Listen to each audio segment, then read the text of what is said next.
Hello, everyone, and welcome back to the Sideline Shenanigans podcast today with Jacob Maggerdan. Colin Richardson. Welcome back to the pod. We have had a little hiatus. Con man over there, he's a working man now. He's got himself a job, so we let him get acclimated to the job, and been a little tired from that. And then for me, you can kind of hear it in my voice, but I've been pretty sick. So we're gonna roll in and cover these championship games as we didn't really get to do that before, and then we'll have another mock coming out relatively soon. I would say we might look to do one right after the Super Bowl, do like a post Super Bowl mock on Monday or Tuesday. That would be pretty cool if we were able to get that out, but. Obviously, it's the big game, but what leads into the big game is the conference championship games. And like I said before, we haven't talked about these, so we'll start off by just talking about Patriots Broncos, which was, I don't even know what you call it, Snowmageddon. It was a blizzard. The game turned from what was a pretty interesting first half into who could run the ball better and chew out the clock in the second half because the snow was unbelievable. The field went from literally a playable surface to a white, completely white surface in 4 minutes of the third quarter. So, really, really crazy game, and the weather hit and changed it. If you really look at the stats, you'd think the Broncos had won this football game. And if you watch the beginning of the game, they were dominating. They were really getting to the quarterback, not letting May make plays. You can see he didn't have his best day passing the ball. They had some trouble with controlling the ball. And Denver defensively looked unbelievable. And Stidham, he played pretty good up until he made one of the worst mistakes you'll ever see. He fumbles inside his own 12-yard line, and that's how the Patriots score a touchdown. I mean, that was the game right there. You take that touchdown off the board, the Patriots never found the end zone other than that one drive starting inside the 20-yard line. So it sucks they didn't have Bo Nix because Bo Nix probably doesn't make that mistake, and then the Denver Broncos are playing in the Super Bowl.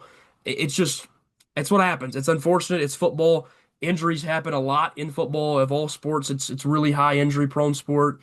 Again, you look at the quarterback duel, Stidham, 133, a touchdown interception, but that fumble was the game. And then for May, 10 for 21, 86 yards, no touchdowns, no interceptions, but he was really good on his legs. 10 for 65 and a touchdown. Obviously, on that third down where they had to have it to not give Denver the ball back, he scrambles out, gets the first down, seals the game. So you can see the effect that Drake May can have with his legs. He was by far the best rusher in this entire game. And truthfully, the two quarterbacks were your best rushers based on average yard per carry. So, interesting game. Not what I expected because I didn't know that Snowmageddon was going to come in the second half. But the Patriots are able to sneak out of there with a 10-7 win. And Coach Vrabel gets himself a Coach of the Year award as well to go with it. Now playing in the Super Bowl. That was a Titan at one point. He was playing in this game before with us and almost won, but wasn't able to get it done. And now he's back. So I think that proves how much that he can do as a coach. And this team is built to win again. The Patriots may have another dynasty. Colin, your thoughts on this one here? Yeah, like I said, Snowmageddon. Not really too much to say about this one because of the snow. It really, like I said, came down to who can run the ball better and run the clock down once the Patriots were ahead. But one interesting thing is that the Patriots are back now to using Ramondre Stevenson rather than Travion Henderson, it seems. So as long as Ramondre is not fumbling the ball, he can be a really effective back. And I don't think he had any fumbles, and it was snowing. So that's a good sign for the Patriots. But, a little later in the year, Travion Henderson, he had a few like back-to-back-to-back huge games, and now they're back with Ramondre, which is really interesting to see. None of the running backs really had a good yards per carry, and I think that's because you knew what was coming. They were going to run the ball. You didn't really have an option to throw the ball, especially like I said in the second half. But I think that's why the quarterback run was so effective. The scrambling, they're expecting a running back run, and then you give them the quarterback. So I think that's probably why they have the best yards per carry there. Give them something unexpected. Like I said, Jarrett Stidham, he did not play a terrible game. It was just the one really crucial error that kind of lost him Yeah. the game in a way. But overall, he did not play that bad. I think if you do have Bo Nix, you do have a much better chance of winning this game because of I think he is a better runner and he's a much bigger guy than Jarrett Stidham. So I think not having him was really bad for the Broncos. And then for Drake May, he was able to make a difference with his legs, but that's a couple games in a row not throwing the ball the best, which is not what you want to see going into the Super Bowl, Yeah. obviously. But I'm sure he'll be able to turn things around. Yeah, and I think one big thing to point out quickly before we move on to Rams Seahawks is their offensive line's got to do a better job at protecting him.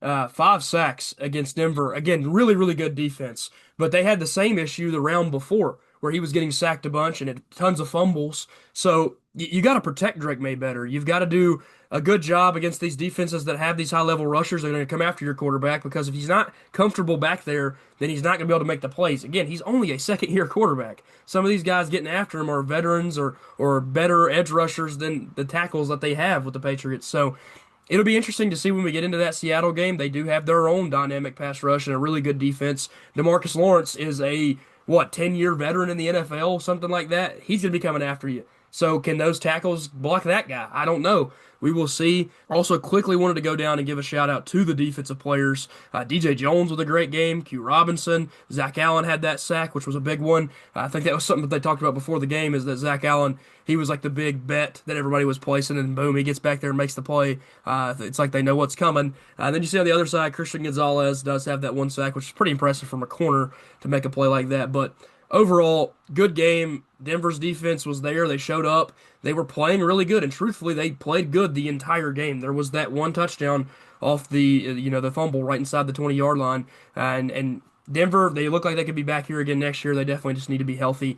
New England, here's your chance to reclaim more victory. It's not that they've not had enough of that in the recent past and in their history in general. But we will move on into this NFC Championship game here.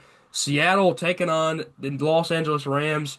You could argue this was the game of the year. These two teams played a couple of those games this year, though, where they were really, really close. It's two teams that they're rivals in their division, so they're already got the hatred there. The quarterbacks both having unbelievable seasons. Matthew Stafford, of course, shores up and wins that MVP, as we both projected that he would. And then Sam Darnold plays out of his mind. I mean, if we're talking about a comeback year, he had a good year last year. He collapsed when they were 14-3, blew that game at the end of the year, and then lost in the playoffs. And so everybody was like, yeah, he got him 14 wins, but can Sam Darnold win you a Super Bowl?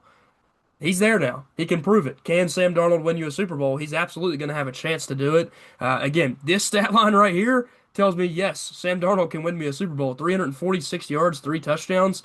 He almost outplays the MVP of the league. And that is so impressive. Both of these teams obviously have great receivers. We'll go down and talk about those guys, of course, in just a second. But Stafford, 374, 3 touchdowns. He showed you why he won the MVP. He is that valuable to this team. And then if you watched his MVP speech, he ended it with, I'm ready to be back here next year, but I don't want to be at this award show. I want to be playing one more game.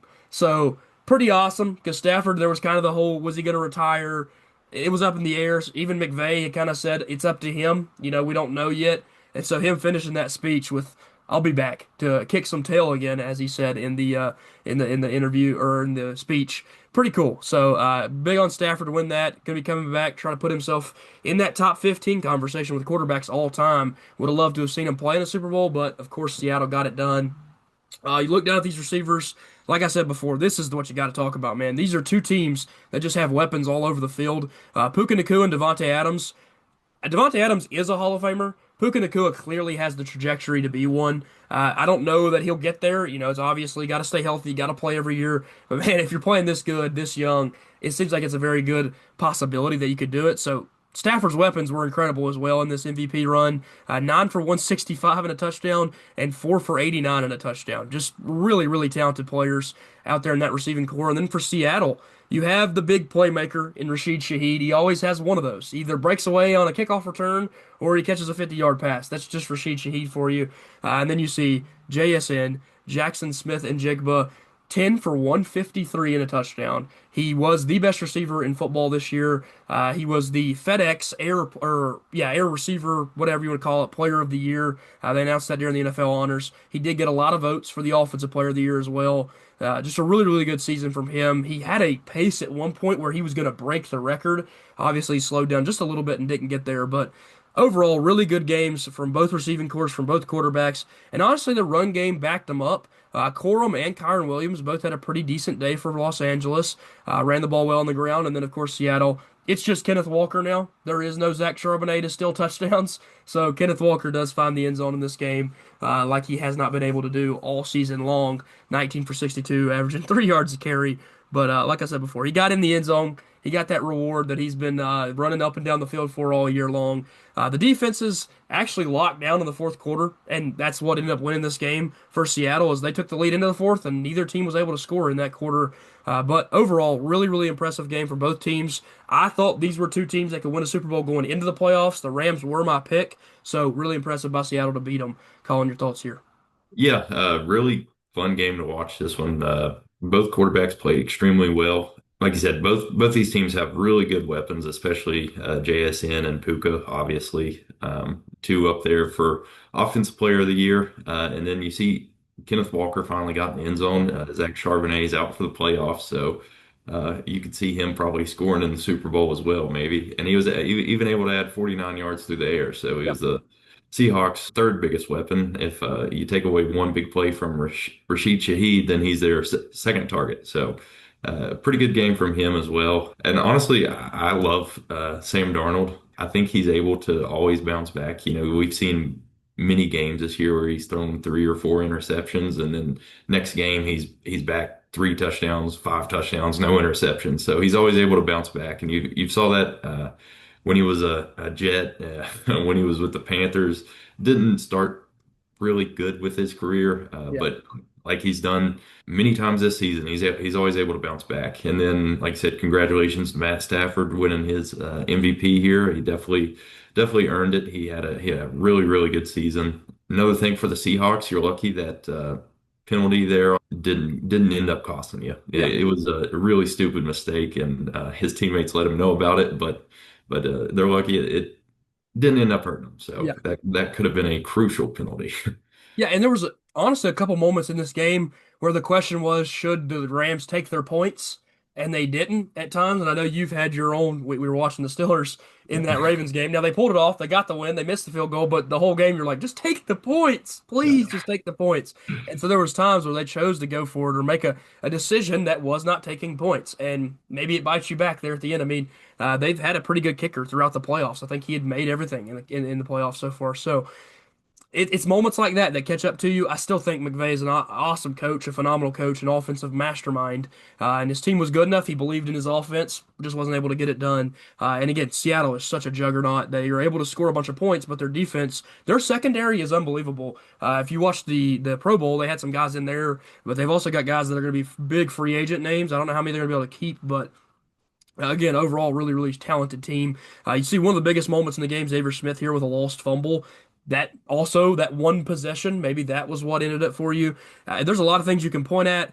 Defensively, again, I think Los Angeles gets after the quarterback just as good as a lot of other teams. So I think Darnold handled the pressure really, really well. This is a really good defensive line, and that's impressive from him because that's something he struggled with in his career is the pressure coming after him, getting after him. And even though he was sacked three times, he played pretty much a perfect game. There was really zero blemishes on it. So really, really impressive from Darnold. Great game from Stafford. And again, I think we'll see these two guys playing each other again next year, trying to win that division. But Darnold has another step he can take and try to win a Super Bowl, which is what we'll go into talking about right now. As you can see, the entire playoff bracket is right here in front of you. And honestly, I think you could argue this is the two best teams in the league. I think, again, that Rams team was really, really good. I think, truthfully, the four best teams were what we're playing in those championship games. I think the Bills were really good as well, but the Broncos, Patriots, Seahawks, Rams, in my opinion, might have been the four best teams in football this year, and they ended up being the teams playing each other, and the two best come out on top. Now, again, different conversations. Broncos have Bo Nix, maybe,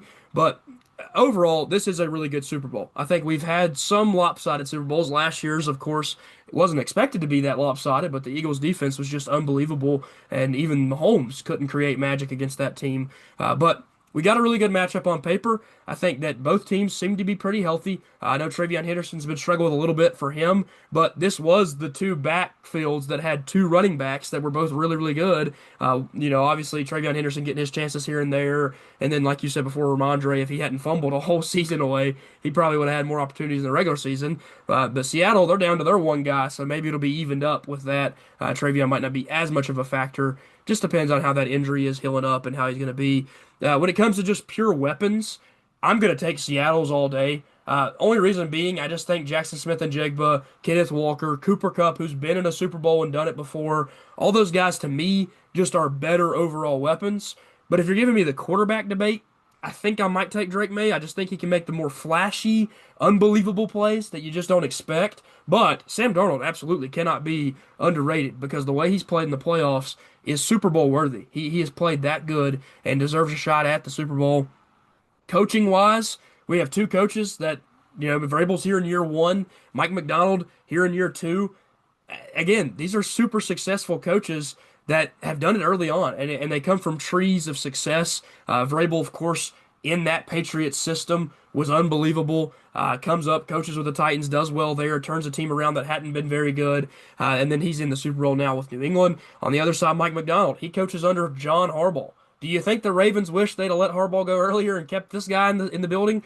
Probably, because now he's leading his team to a Super Bowl and a chance. So love everything about both of these teams. On the paper, I think they're both extremely talented. Defensively, I think that's a great argument. New England coming into the playoffs actually hadn't been playing that good defensively, but in the playoffs, they've been really, really talented. They've held teams to very few points. I mean, 3 from the Chargers, 16 from the Texans, and only 7 from the Broncos. Really, really impressive to hold all those teams to under 20 points. Now the question is, can you hold Seattle, who has been an offensive juggernaut in the playoffs, to less than 20 points? I don't know. We will see. Colin, I'll take it over to you, and I'll let you take the first pick here. Yeah, I'm gonna go with the Seahawks in this one. I think the Seahawks defense has been incredible all year. Like I said, Drake May has not had the best playoff run so far. Obviously, he's done enough to get him to win, and he can do some stuff with his legs, even if he's not having the best day through the air. But I just like Seattle's defense here. I know Sam Darnold has a tendency to maybe throw some interceptions here and there if the Patriots can get to him. But Seahawks offensive line held up really well last week against the Rams, against one of the best pass rushes in the NFL. So I like the Seahawks here. Hopefully, it's as good of a Super Bowl as the last time these two matched Yeah, up. I was pulling for the Seahawks back then because I could not stand Tom Brady at the time. I've now grown to respect him. respect Tom Brady. He took the Steelers out of the playoffs way too many times for me Yeah, to be able to like him. But uh, yeah, I love Drake May though. Hopefully, he can repeat a little bit of what Tom Brady did, yeah, just lose to the Steelers in the playoffs.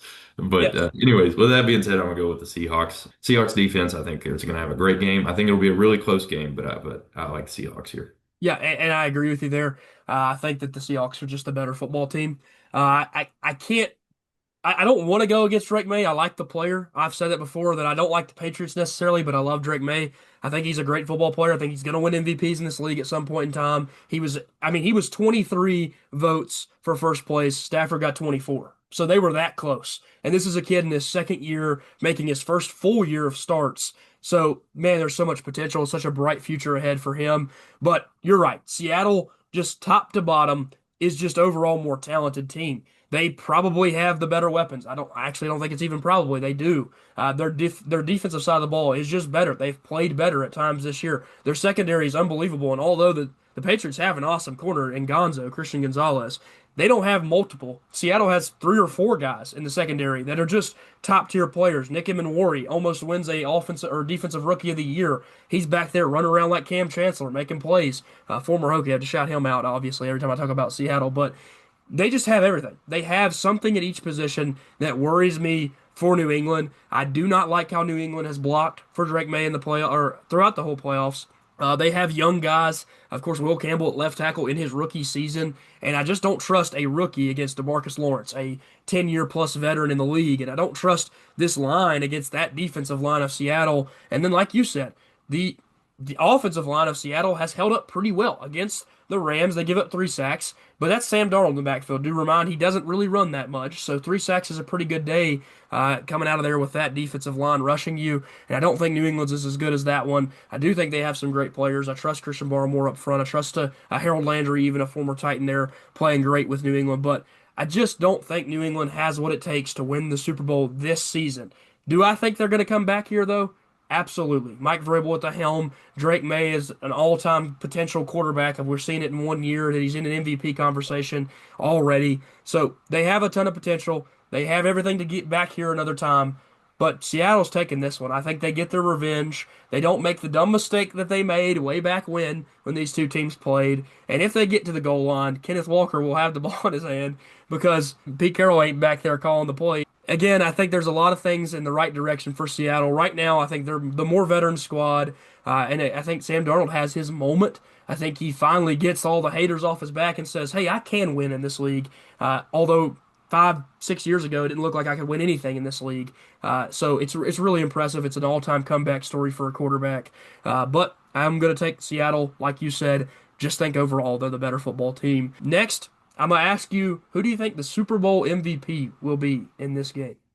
Yeah, I'm gonna have to go with Sam Darnold in this one. It's usually the winning team's Yep. quarterback. It can be occasionally, like we saw Cooper Cup won, so you could see maybe JSN Yeah. gets Super Bowl MVP. That is a possibility, but I like Sam Darnold to win MVP.